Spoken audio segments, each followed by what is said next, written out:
Olá, 50 mais, 100% capaz, como vocês estão? Lembrando que esse canal foi feito para você que já passou dos 50, tem um pequeno negócio e continua no jogo ainda. Antes, recadinhos de sempre, atenção para o barulho dos pets, das crianças, dos carros, das buzinas, mas não tem jeito, e estou aqui com a minha cola. Então, no vídeo de hoje nós vamos falar das 12 estratégias para transformar o medo que assombra os pequenos negócios em oportunidades e solução. Então, ainda que tenhamos muitas exceções, a maioria dos donos de negócios estão se desdobrando para se manterem em pé, honrarem seus compromissos, enfim, não tem sido fácil. A responsabilidade das pequenas empresas feita essa situação toda é uma coisa gigantesca, né? Só para vocês terem uma ideia, as micro e pequenas empresas respondem por 30% do PIB. PIB é Produto Interno Bruto, né? Então é uma participação realmente expressiva. E isso fica mais claro ainda e mais contundente, mais acentuado, que além disso geram 55% dos empregos, quer dizer, então tem uma importância bastante grande. Mas apesar de todo esse movimento econômico, estão aí com bastante dificuldades, mas nós temos que lidar com o inevitável. Os pequenos negócios precisam lidar com isso. Então hoje vamos falar de coisas aqui que podem reacender ou te dar uma ideia, uma luz aqui para você conduzir aí o seu pequeno negócio. Então, estratégia número 1, não traga todos os seus problemas de uma única vez para o seu cérebro. Não acumule isso, porque você vai pirar, vai ficar doido ou doida e não vai resolver absolutamente nada. A tendência é você se enredar cada vez mais e não conseguir sair do lugar. Então, essa é a estratégia número 1. A ciência já comprovou que a gente pode provocar o nosso cérebro a ponto de criar reações químicas que a gente possa entrar num estado positivo ou num estado negativo. Se for no estado negativo é muito ruim, porque a gente começa a fazer com que esse monstro comece a ficar grande, tomar forma e realmente criar um poder que ele não tem, e isso vai consumir as suas energias de uma forma negativa. E isso fundamentalmente acontece quando a gente se apaixona pelos nossos problemas, pelas nossas justificativas, pelos nossos medos.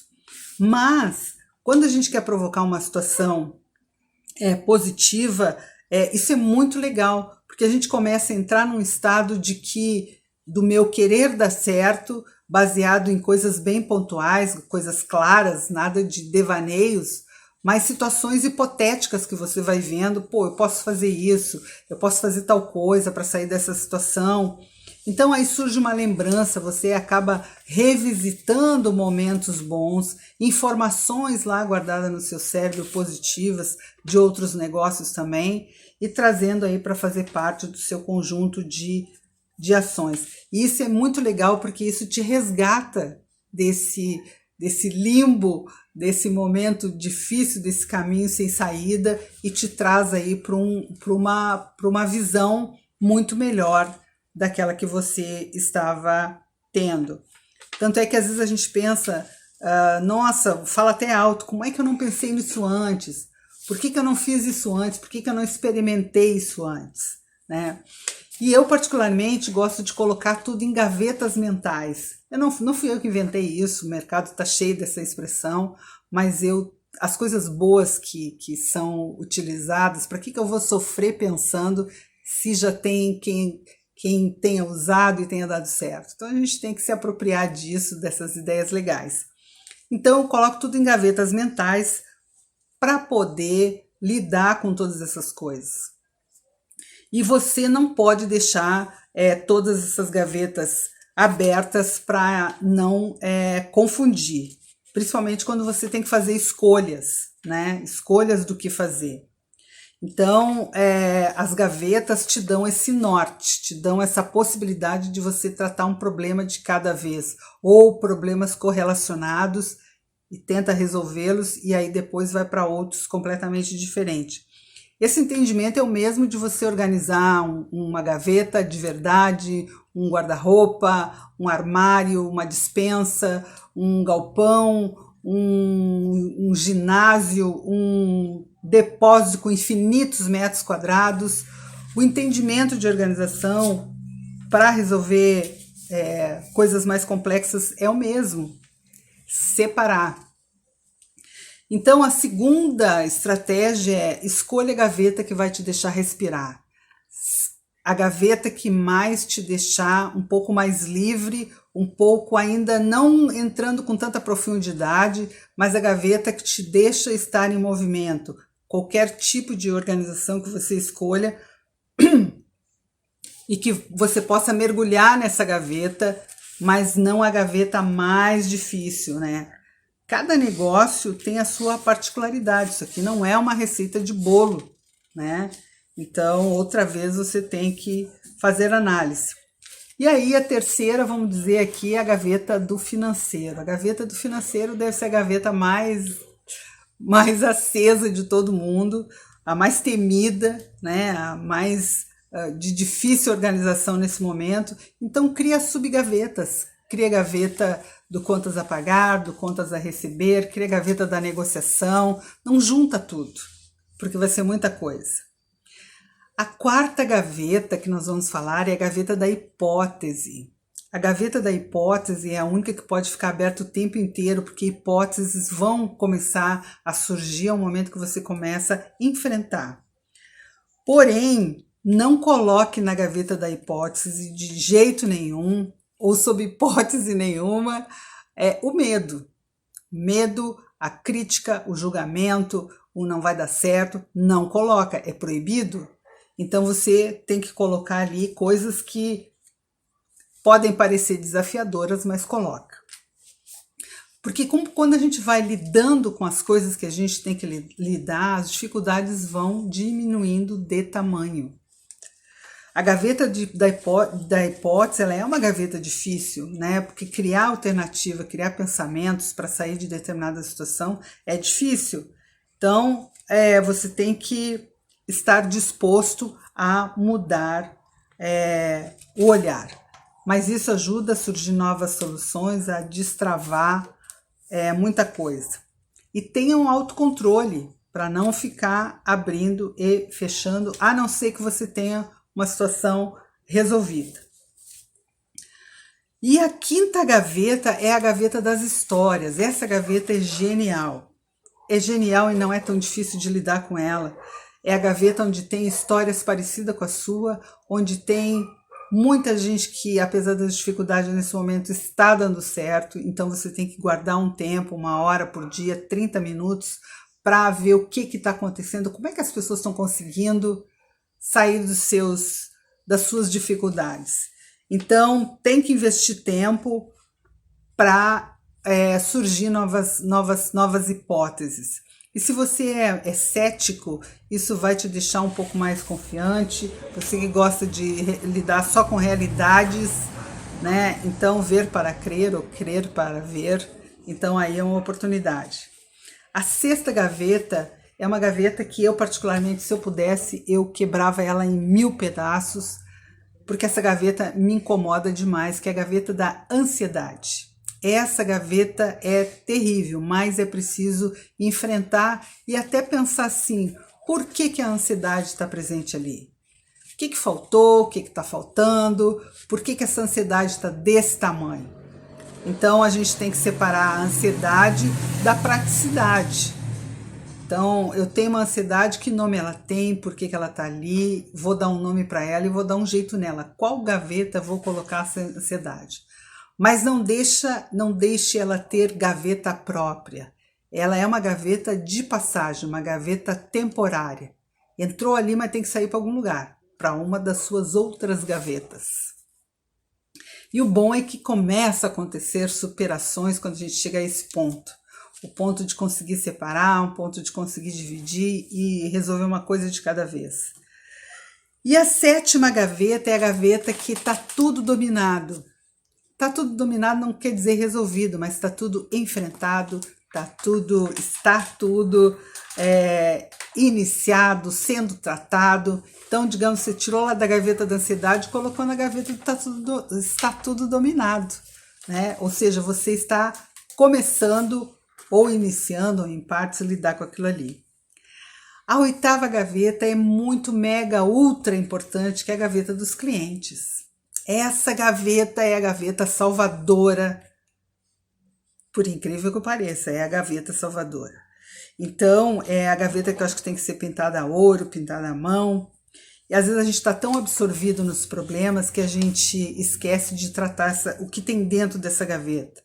Então, tire pelo menos 1 hora por dia do seu dia para ligar para os seus clientes, para ver como é que você pode atendê-los melhor, o que você pode fazer de surpresa para esse cliente. Mas converse que a proximidade para os pequenos negócios e recorrentes, ela é crucial. E aí você pode pensar, nossa, mas eu não sei como é que eu vou ligar, o que eu vou fazer, o que eu vou dizer. Para essa situação específica, tem uma ideia que eu acho que vai te ajudar. E a ideia é a seguinte: simplesmente ligue.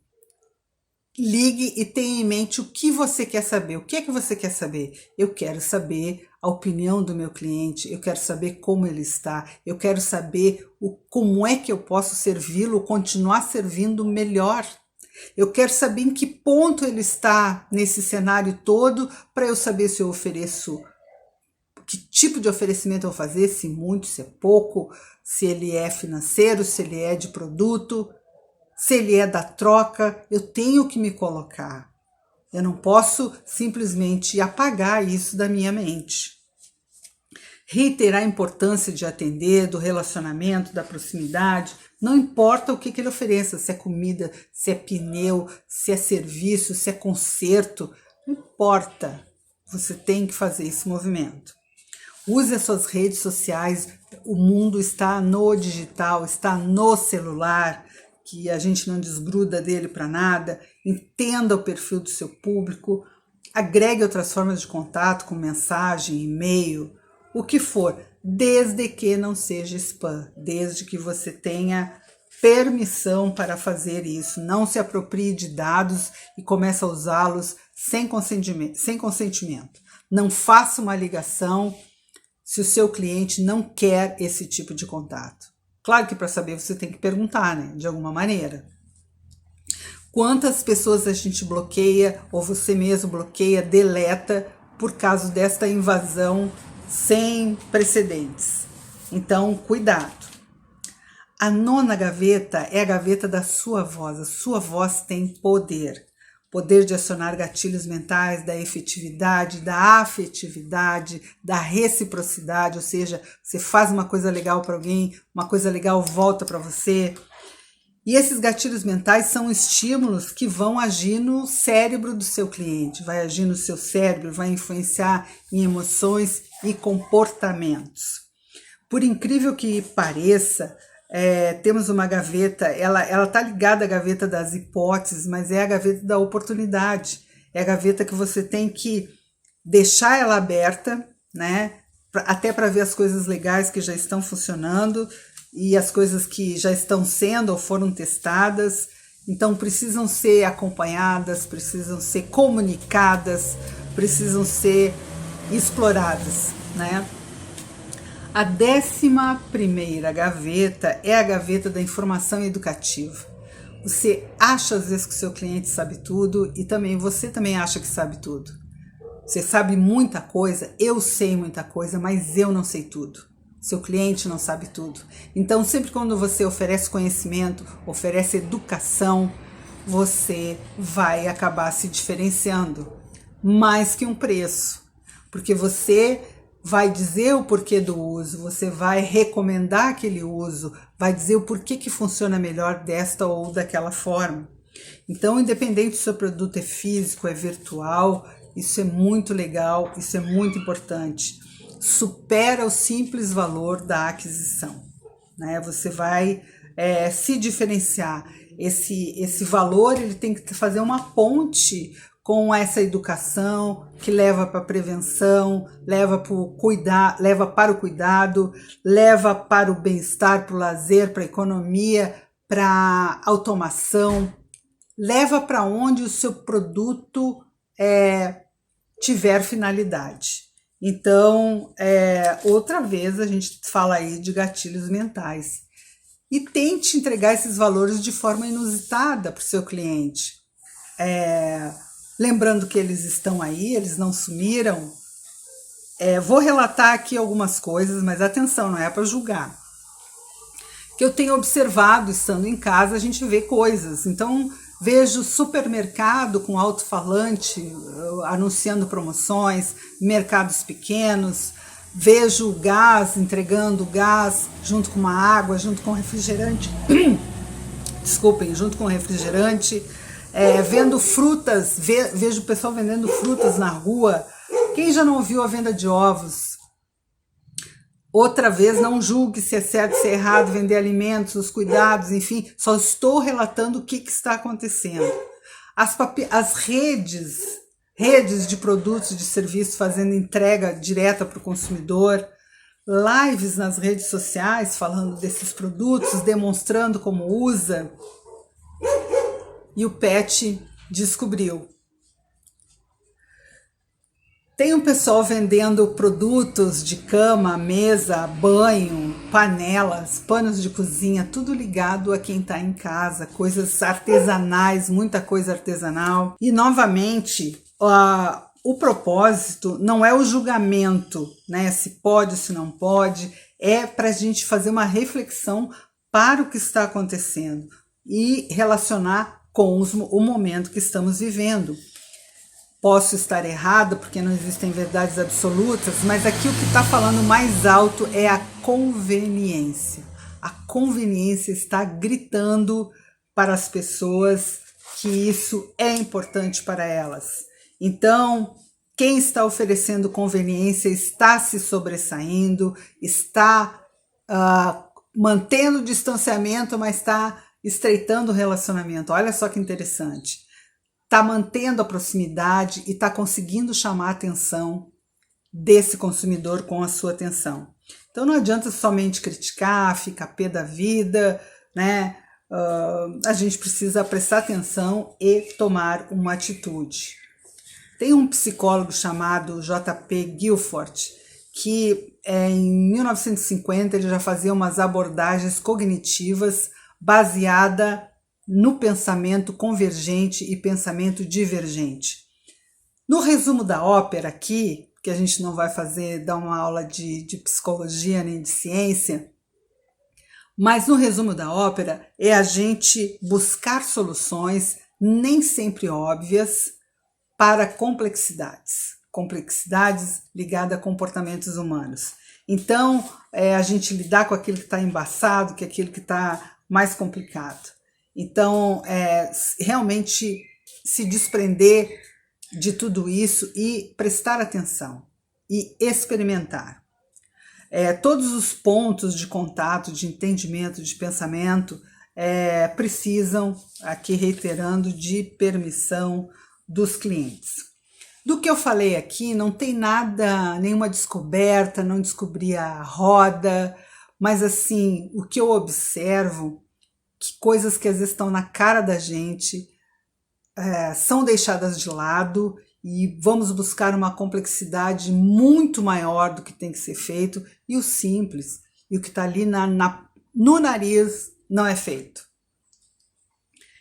E uma coisa importante que esse pensamento, esse movimento traz é a manutenção do relacionamento com os clientes, né? Muitas empresas investem uma grana, e eu acho legal isso, não acho errado, em automação, mas automação faz coisas de automação, pessoas fazem coisas de pessoas, né? Então, pessoas compram de pessoas, pessoas são capazes de mudar cenários, pessoas são capazes de ter novas ideias, As máquinas precisam de uma alimentação ainda, né? O futuro, quem sabe, né? Mas precisam de uma alimentação de pessoas para torná-las até superiores a nós mesmos. E a 12ª e última gaveta é a gaveta do mosaico.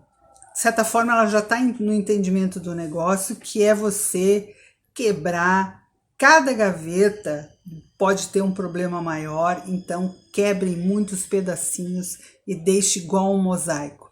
Porque às vezes uma gaveta bem resolvida resolve por consequência as outras, ou dá uma iniciativa, ou tira do lugar várias outras juntas. Então, enxergar os seus problemas, os seus desafios em partes, isso ajuda demais. Então, gente, esse foi a conversa de hoje. Essas foram as 12 estratégias. Espero que possa ter ajudado você. Compartilha com alguém, deixa seu comentário, sua sugestão de que você gostaria de ver por aqui. O empreendedorismo 50+ é algo que está numa crescente. Precisamos nos instruir para poder seguir em frente. Então é isso, muito obrigada. Meus vídeos são às terças e quintas, me segue lá no Instagram, no Facebook e a gente se vê no próximo vídeo. Um abraço.